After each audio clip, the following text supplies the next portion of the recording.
Rio Grande Notícias de hoje começa com um alerta. O número de acidentes de trânsito costuma aumentar no período de férias. Especialistas apontam as principais causas como uso de celular, embriaguez ao volante e falta do uso do cinto de segurança. Foi durante o retorno de um feriado que a Bibiana perdeu o filho Otávio em um acidente de trânsito. Ele tinha tirado a carteira em dezembro e eu tinha passado o verão todo preocupada porque ele dirigiu durante o verão e eu estava muito preocupada porque era o primeiro verão dele dirigindo.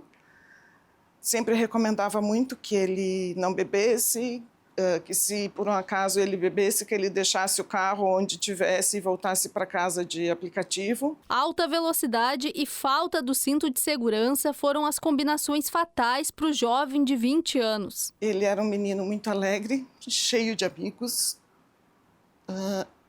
A gente ficou impressionada assim, com a quantidade de amigos dele que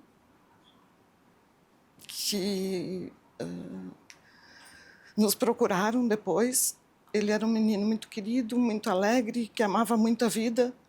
Tinha sonhos de se formar, de viajar. Foi na Fundação Vida Urgente que a Bibiana buscou apoio após a perda do filho. O projeto, com sede na capital, desenvolve ações de preservação e valorização da vida há 30 anos. Hoje a gente sabe que a Fundação impacta desde o idoso até a criança pequena.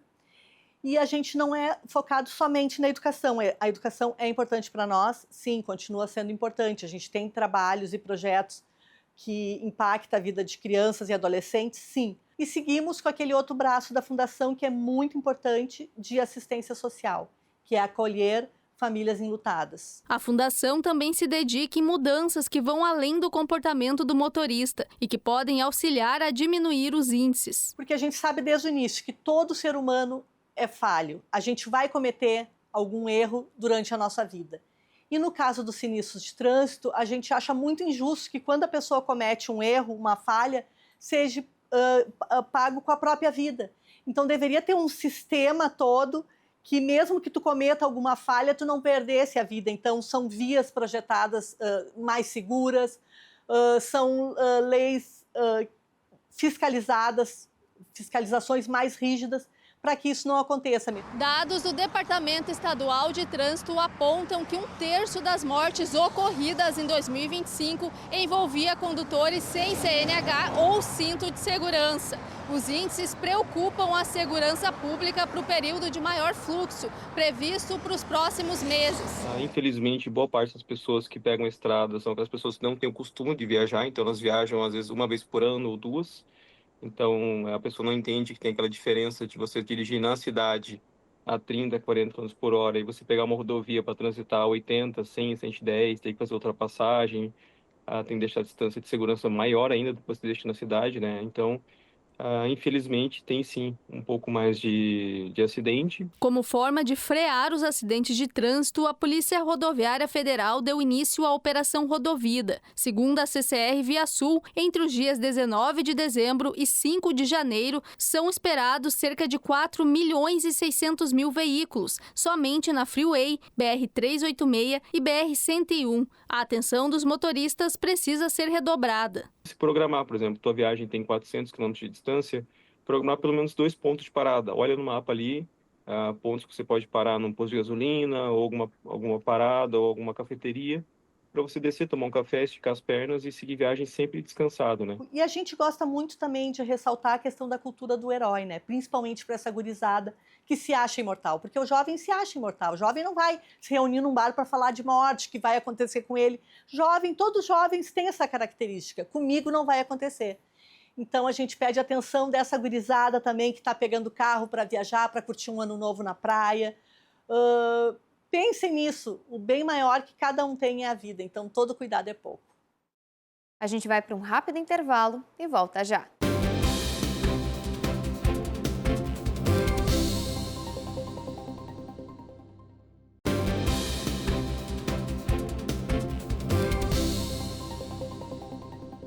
Na Ubra, o aprendizado começa na prática desde o primeiro dia. Professores que são referência no mercado, conexões que abrem caminhos e uma estrutura moderna preparada para impulsionar o seu futuro. Escolha fazer parte de uma das melhores universidades privadas do país e a maior do Rio Grande do Sul. Acesse ubra.br/vestibular, encontre o curso ideal e dê o primeiro passo na sua jornada. É ultra, é única, é Ubra. Estamos de volta para conhecer um lugar pouco explorado, mas que guarda uma parte importante da história do Rio Grande do Sul.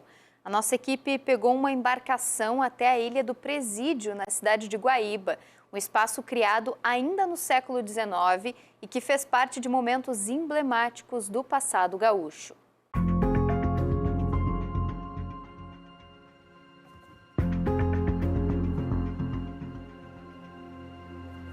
Ainda hoje tem pessoas desaparecidas, com seus registros não são conhecidos. E esse trauma se mantém. Por isso que é importante preservar a memória desses lugares. Mas isso aqui ele já funcionava como presídio de alta segurança para presos comuns, sem a mínima condição, né, de habitabilidade. Nossa equipe saiu da Ilha das Flores, em Porto Alegre, até a Ilha do Presídio, já no município de Guaíba. De longe, já conseguimos visualizar nosso destino coberto por vegetação e pedras, que se misturam com a paisagem da capital. Com condições do vento não favoráveis, levamos cerca de 1h30 para chegar. O local é de difícil acesso. Precisamos descer da lancha e pegar um bote para então pisar na ilha. Tombado como patrimônio histórico, cultural e arqueológico do Rio Grande do Sul, o local foi construído em 1860 para abrigar a 4ª Casa de Pólvora Militar. Cerca de um século depois, serviu como presídio político durante a ditadura militar e desde 1983 foi desativado. E até então permanece abandonado e com muitas marcas de deterioração. Então a construção que nós temos ali, ela é uma construção militar, que tem essa característica justamente de paredes grossas, né, de uma capacidade de armazenamento, que ela teve essa função de início. Na década de 40, ali também funcionou um laboratório de experimentos, porque na época da primeira gripe suína, ali foram feitos uma série de experimentos para se produzir vacinas contra a gripe suína. Em 1950, o Rio Grande do Sul vivia uma grave crise no sistema penitenciário, marcada pela superlotação. Em 1964, quando iniciou a ditadura militar no Brasil, a ilha já era utilizada como cárcere para presos comuns. E foi na década de 70 que o local passou a servir de presídio aos políticos que se opunham ao regime militar. O ex-prefeito de Porto Alegre, Raul Ponte, foi um dos presos, acusado de tentativa de organização de partido. Esses espaços aqui eram onde tinha a administração, os alojamentos da brigada e do grupo de operações especiais. O assoalho era todo de madeira, a construção em cima também era madeira, as divisórias eram de madeira e se foi tudo. Esses pilares aí é onde assentavam os caibros do piso. Aqui era a administração, tinha alojamento, cozinha, foi toda ela perdida aqui. Essa parte aqui As janelas aqui? Azulejos aqui era onde estava a parte azulejada, era da cozinha. 50 anos depois, as lembranças do tempo que esteve na ilha estão bem vivas na memória do Raul Ponte, apesar das severas mudanças no local, que se encontra em ruínas e com paredes cobertas por pichações, onde antes eram as celas. Não existe nenhuma placa ou informação que relate a história do local. Na época que a gente esteve, esta parede, esta divisória, e a gente está vendo pelo tipo de tijolo, né, que é tijolo recente, essa divisória não existia. Aqui era onde ficava uma mesa comprida, grande, até as janelas lá, que era o refeitório. Banheiros, né, que ao mesmo tempo eram vasos sanitários e tinham chuveiros. Né. que eram de condição péssima, né? Claro, hoje está muito... Hã? A água era quente do chuveiro? Tinha algum horário que tinha desde que pegasse o horário do gerador ligado. Todo mundo disputava. Mas às 9 horas da noite, às 9, terminava, né? Mas nós resolvemos esse aspecto aí de uma forma um pouco diferente, né? O que se fez foi... No Guaíba. Não, era fazer exercício, fazia ginástica, pulava corda, fazia exercício físico, esquentava o corpo e, no fim, a gente foi acostumando a tomar banho frio. E aqui era um lugar que se fazia artesanato, mas teve um momento em que tivemos que apertar o artesanato nesse lado aqui, porque ali faltou lugar, então teve que botar beliche naquele canto lá para mais presos, né? E aqui era o corredor das celas, né? Eram 4 beliches, quer dizer, eram 8 pessoas em cada cela. Na parede dessa sala, algumas letras das anotações feitas pelos presos na época foram perdidas, mas as que sobraram mostram que a literatura era presente no local. Isso aqui foi colocado biblioteca, né?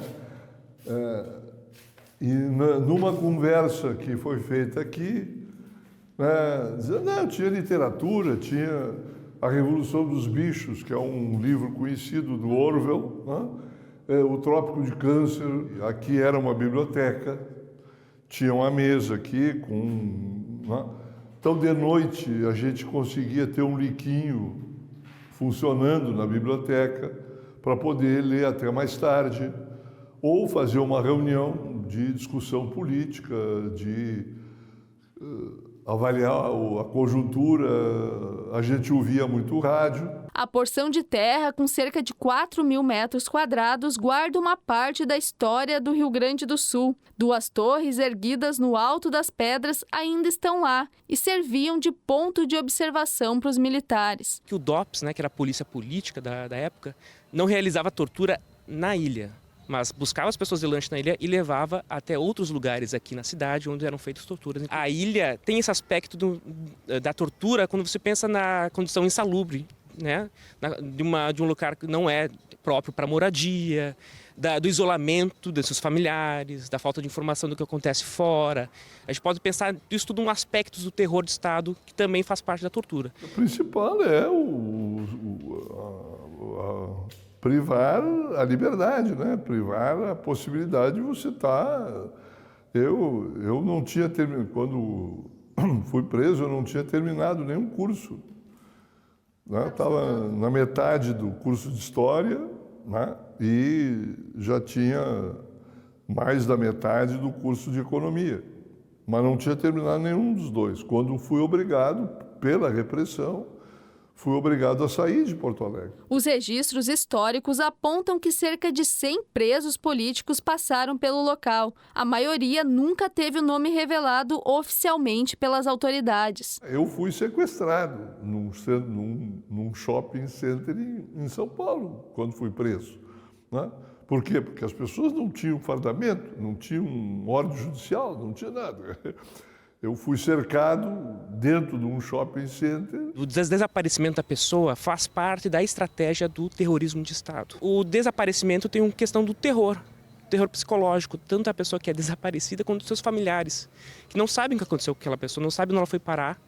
E fica aquela questão que não fica um fechamento para a história dela, não é mesmo? E a gente ainda hoje tem pessoas desaparecidas, com seus registros não são conhecidos. Apesar de tombado como patrimônio do Estado, o local está abandonado e tomado por lixo. Desde 2012 existe um projeto da Prefeitura de Guaíba para tornar o espaço um ponto turístico, mas nunca saiu do papel. A ilha ficou muito danificada por causa da enchente, foi um dos lugares onde mais teve material. A gente segue limpando, retirando todos os dias lixo, muita coisa que ainda desce ainda pelo rio, porque ela está ao lado do canal. A gente vai investir, mas também vai ter uma linha de cuidado e uma governança. Provavelmente a gente vai ter convênio com a universidade, a UBRA já mostrou interesse, né? O pessoal, os historiadores, a parte de preservação da UBRA já mostrou interesse com relação a isso. Então a gente vai ter aí, tenho certeza que uma parceria bem importante para manter a ilha funcionando como atrativo turístico e também da nossa história. Enquanto os projetos não são colocados em prática, as belezas e história da ilha continuam pouco exploradas. Um local em meio às águas turvas do Guaíba, que precisa ser preservado para que a história não seja esquecida. Preservar a memória desses lugares, porque preservar a memória desse espaço é, de certa forma, negar-se a aceitar o desaparecimento, o apagamento das informações, o apagamento da verdade, dos fatos, né? A gente vai para um rápido intervalo e volta já.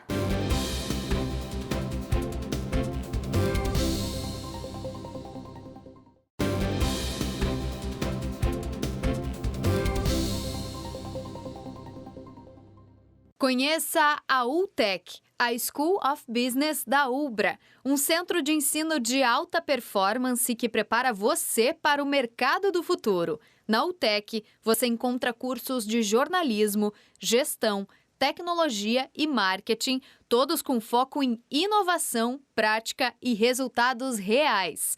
UTEC, o seu próximo passo rumo à excelência profissional. Estamos de volta e olha, no fim de ano é como exagerar um pouquinho na alimentação, principalmente com tantas opções nas ceias de Natal e Réveillon. Mas isso não é desculpa para deixar de lado os bons hábitos. A Maria Eduarda Rocha conversou com um personal trainer que explicou como é possível manter o ritmo de exercícios físicos nesta época do ano. Final de ano tá aí e como a gente pode aproveitar as ceias e os momentos em família sem perder o resultado dos treinos. É sobre isso que a gente vai falar com o professor Felipe Osterman, ele que também é formado em Educação Física pela UBRA. Olha que demais, prof. Muito obrigada por estar nos recebendo aqui na Usina do Corpo. Quero entender melhor então, né, o que o pessoal pode fazer para conseguir curtir esse final de ano, mas também pensando aí no resultado, no treino e na qualidade de vida. Então, não se preocupa, não é agora que tu vai perder tudo que tu já conseguiu, tá? Com a alimentação ali de fim de ano. Tu só tem que cuidar o quê? Antes de tu fazer toda essa comilança, pode ir para academia, treina, gasta todo o teu estoque de glicogênio, te hidrata bem, não vai ter erro. Depois no outro dia, se tu for beber na noite também, faz uma hidratação legal, intercalando um copo de bebida com um copo de água. Tu não vai perder o teu resultado todo de um ano, de meses, em uma noite só. Então não tem problema quanto a isso, tá? O que tu pode fazer é sempre confiar na tríade ali que eu falo para os alunos, que é o quê? Ó, cuidou da tua alimentação durante o ano? Top. Tá treinando direitinho? Top. Faz o teu cardio direitinho também?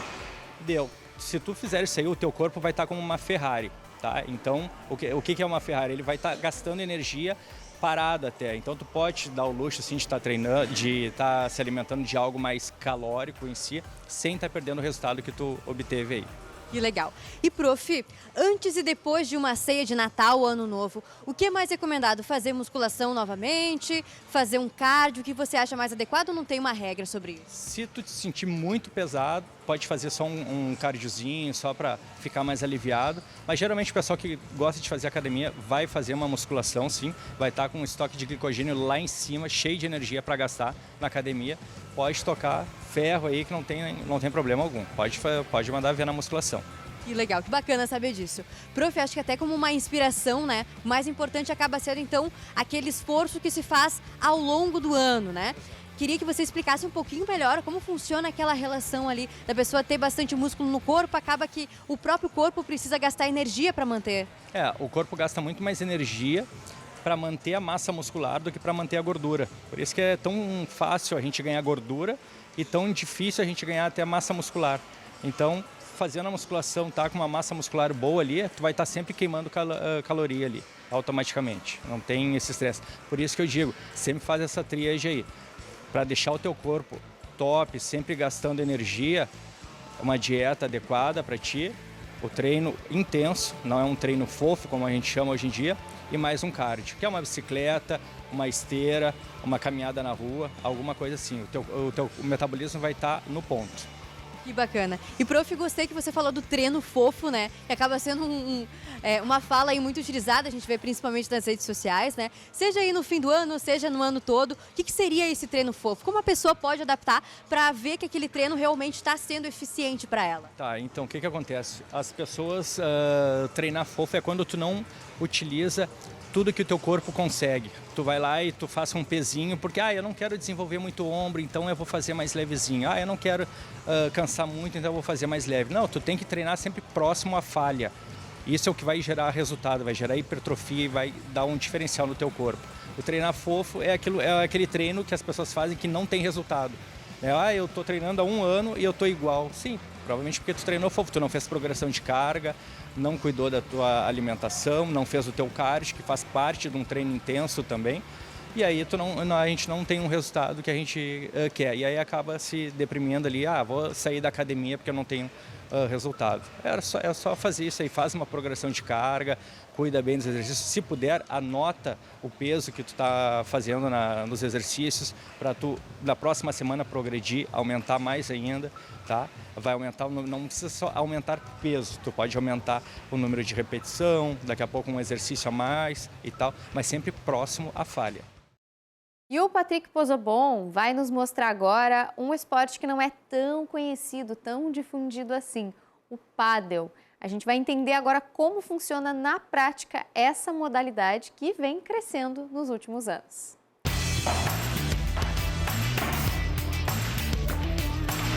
Uma quadra cercada por vidros e telas, com uma rede no meio, bolas amarelas e raquete. É tênis? Não, mas se parece. A gente sai dos estúdios do campus da Ubra em Canoas e vem para a zona norte de Porto Alegre para praticar pádel. Vou trocar hoje o microfone por uma raquete. Aqui as paredes não atrapalham, elas fazem parte do jogo. Se a bola toca no chão e depois no vidro, ainda tá valendo. A raquete não tem cordas, é sólida e a bola é parecida com a do tênis, só que tem menos pressão, o que facilita na velocidade do jogo para ficar mais rápido. E para explicar melhor sobre o pádel, eu tô aqui com o Rogerinho. Ele é muito conhecido em Porto Alegre. Rogerinho, explica para nós mais ou menos como está sendo esse crescimento, né? O pádel se tornou um esporte para muitos já conhecido, para muitas pessoas ainda não. Esporte raquete, que joga-se de dupla, que está crescendo cada vez mais, não só no Brasil, como no mundo inteiro. Hoje, para vocês terem uma ideia, na Europa é a segunda modalidade esportiva mais praticada, só perde por futebol. É a mesma pontuação do tênis, só que aqui tu tem o auxílio dos vidros, das grades. A bola, ao quicar, bater no vidro ou bater na grade, continua o jogo. É muito dinâmico, existem muito mais velocidade, reação, reflexo. Ao retornar a bola, ela vai estar sempre presente, ela está sempre próxima a ti. Hoje, o esporte está em mais de 90 países e reúne cerca de 25 milhões de praticantes de diversas categorias. No Brasil já são 2.000 quadras, um número que dobrou em menos de 3 anos. É um esporte social, fácil de aprender e que une jogadores de todas as idades. E como a dimensão da quadra é pequena, é 20 por 10, e como é jogado de dupla, é um facilitador. Por isso tu coloca na mesma quadra várias gerações. Tu coloca o filho, tu coloca o avô, tu coloca o pai, tu coloca neto. Enfim, tu consegue agregar na família todas as modalidades que vêm a seguir. Mas além das quadras lotadas e do clima descontraído, o pádel no Brasil também viu surgir um cenário técnico cada vez mais forte, como é o caso do João Boyer, atleta profissional. Jogo pádel faz uns 25 anos, fui campeão do mundo já 3 vezes. O prof. Rogério Furtado foi um dos técnicos na época. Isso que eu digo na 14, 16, 18, que é juvenil, né? E depois eu acabei jogando na profissional também, uns 2, 3 mundiais. Hoje o país tem atletas ranqueados internacionalmente, torneios homologados e uma estrutura que cresce ano após ano. O circuito brasileiro de pádel movimenta patrocínio, equipes de alto rendimento e atrai atletas da Argentina, Espanha e Paraguai. O nosso circuito Brasil Padel Tour ali é profissional, tá? Só masculino, seria somente profissionais. Quem quer participar, jogar esse circuito, vai acabar jogando prévia até somar pontos. e atingir o nível para chegar direto no quadro. Tá, agora sem enrolação, tá? Eu vou trocar um microfone pra jogar. O Rogerinho já tá ali, vai me ensinar, pelo menos é isso que ele tá dizendo que vai acontecer, né? Vamos ver se eu vou conseguir desempenhar um bom joguinho. E olha, vou confessar pra vocês, olhando de cara parece simples, mas quando eu entrei na quadra, percebi que não é tão fácil quanto parece. O Rogerinho deu uma explicação breve pra eu tentar entender a dinâmica do pádel. Cabeça mais alta que o mão esquerda, coração da raquete, que a gente chama. Pernas flexionadas. Quando a bola cai na nossa direita, perna esquerda à frente. Eu solto a mão esquerda da raquete, eu viro de frente. E a raquete vem lá de trás, para impactar na bola. E volta. Quando eu for bater na bola, olha o meu braço esquerdo. Tá. Faz a alavanca para trás. Isso. Vem para trás aqui. Joga aqui para trás a bola. E abre esse peitoral. Cuida para não quebrar o punho. Não quebrar o punho. Ó, ela aqui, ó. Frente, ó. Isso. Ok. Tá? Então eu vou te botar. Vou começar com a Karina, tá? Karina, vai fazer uma bola na direita e na esquerda. Eu passo pra ti. E aí eu comecei, ou pelo menos tentei. A verdade é que não é tão simples quanto parece. O Rogerinho até me deu um apoio moral, como a gente pode ver, mas não foi tão fácil. De novo. Fantástico.